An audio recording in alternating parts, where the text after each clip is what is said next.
take care of business and... Yeah, let's get back to... Do you want to... We can put this up. Yeah. We can do the canvas, finish the canvas. We're going to discontinue the canvassing and take care of... where are we at? I guess, Tom, you're just in time. I'm just in time. You're here to talk to us about the Blackhawk watershed, and we all got your email, I think, and I called you and said that if you want one of the supervisors, I thought since I've been to some of the meetings and it's down in my part of the county, that I would, if you need a representative. We would love to have you on the steering committee. We're just putting it together now. So, yeah, I was going to talk to you today about that. We've not met formally as a steering committee yet. Okay. But give you an update on the watershed. So we've kind of been meeting on and off for the last couple of years, working a little bit on the water quality. Just recently, we got verbal notice that we got a grant from the DNR, a watershed planning assistance grant, which will help us develop our watershed management plan. That has to be turned in next April, or we have to wait a whole another year for it. But that watershed management plan basically assesses the whole watershed, which runs from the lake south to Breda, and basically says, here's what the contamination is, and here's our plan, our best management practices to resolve the contamination. And once we submit that and it's accepted, that kind of opens us up to all of our different either 319 grants or work grants, the funding to do all the practices. And so the Soil and Water Conservation District in SAC is the one that actually the grant runs through, and they're the ones that will manage it all. But this first grant then will take us to setting up the steering committee, doing some kickoff meetings. The Iowa Learning Farm is involved, and the Learning Farm it's not actually a physical farm, but it's a conceptual farm on Iowa State campus, and basically they do a lot of conservation efforts with cooperators throughout the state, and they'll partner with a couple of farms within the watershed to do some conservation field days, some no-till days, some minimum till days, things like that, and try to educate folks not just in the watershed but in our whole area on conservation and what those practices can do to save soil erosion and improve our water quality.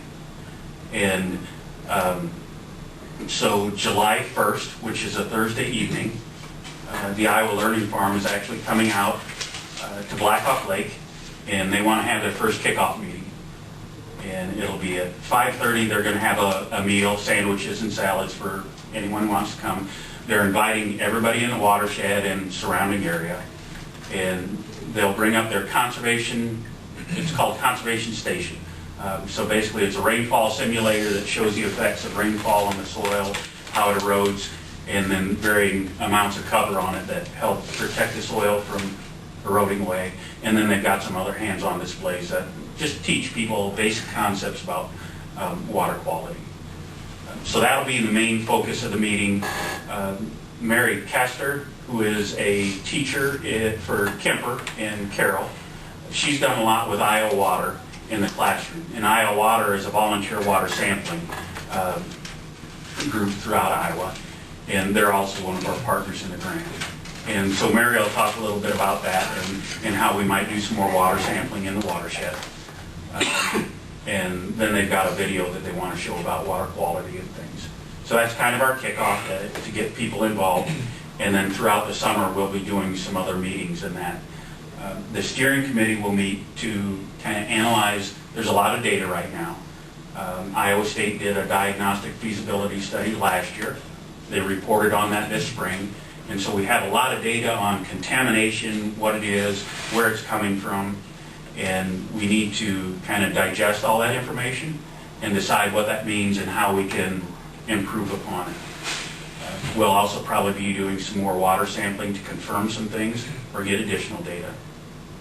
Then also this fall, we'll take some fall stock nitrate samples out of about 100 fields in the watershed. And we take the corn stalks out, have them analyzed at the lab to tell us the nutrients that are coming out of the soil. Gives us a better idea than what might be going into the water. And then we'll also calculate some P indexes on the soil for the farmers, which again help us kind of figure out what the phosphorus is doing in the soil.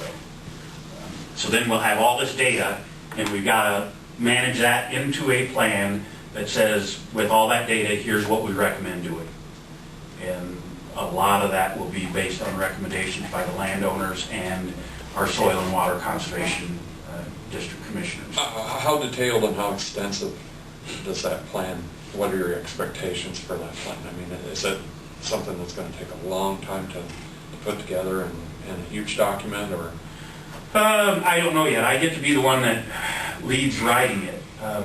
But it's a pretty detailed plan, and it has to be, I don't know that it'll outline specifically we're going to do this at this site, but it'll outline concepts that we want to put in settling basins, or we want to put in X more feet of terraces or waterways and so on. But it'll be fairly detailed, and there is a short window to get it done by April. But again, if we don't get it done by this April, we wait a whole nother year. And we really want to be working on the watershed next year. The money comes through the DNR right now, and so everybody's concerned with dredging of the lake. And we cannot dredge the lake yet. And they dredged the lake in the past, and the information that Dr. Downing did with his diagnostic feasibility study showed that pretty much as we were taking out was silting back in. And so we've got to do a lot of work in the upper watershed before we dredge it again, otherwise we're just losing ground. So the DNR, part of getting the money, states that we've got to reduce 75% of the phosphorus coming in before we can dredge anything. And so that's going to be the big kicker in the plan, trying to figure out where you'll take out 75% of that phosphorus. And of course, a lot of it comes in on the soil through the erosion. Just have to sort all that out over the next several months. Big task. Then the other thing they're looking at, whether we would dredge part of the lake or dredge the Provost Slough there, because over, I don't know, thousands of years, that's been the settling basin, right? Where the water comes in and basically it settles out. Well, it's full. So we'll have to kind of work with the DNR and IDALS, Soil and Water Conservation, and figure out, well, does it make more sense to take some of the sediment out there, or do we take it out of the lake? Is there anybody from Congressman King's office that's going to be involved in the steering committee or anything? We've not approached anyone there yet. I know Wayne Briggs has been at some of the meetings. Yeah. Well, I just wondered, we get to the point where we're looking for carrots to attract different types of practices. And, those funds would have to come from some from the federal government. Right. In a little state, but you follow me? Yeah. If there's going to be incentives, whether they be, for filter strips, waterways, terraces, incentives to, encourage more no-till, beyond education. Mm-hmm. I don't know, it sound, sometimes those carrots are what push people towards participation. Right, and I agree. So for current practices right now, there's about a 50% cost share, give or take. I know in the past, in the 90s, when they did a lot of work, the dredging, I think they offered 75%, up to 90% cost share to put in some of these practices, and still had a lot of problem getting people to cooperate. All of the practices on the land are voluntary, so we can't mandate anything that people put in waterways or terraces or settling basins. We can just try to educate them and convince them that that's the way to go. The other issue, of course, with all of our land is about 50% of it is absentee landowner. So people have inherited it. They may live in Arizona or California, and they don't see the land. And it's a little bit more difficult to convince them that, ultimately what you do on your land is affecting the water quality, not only in Black Hawk Lake, but Black Hawk outlets into the Raccoon River, which then is a water source for quite a few people downstream.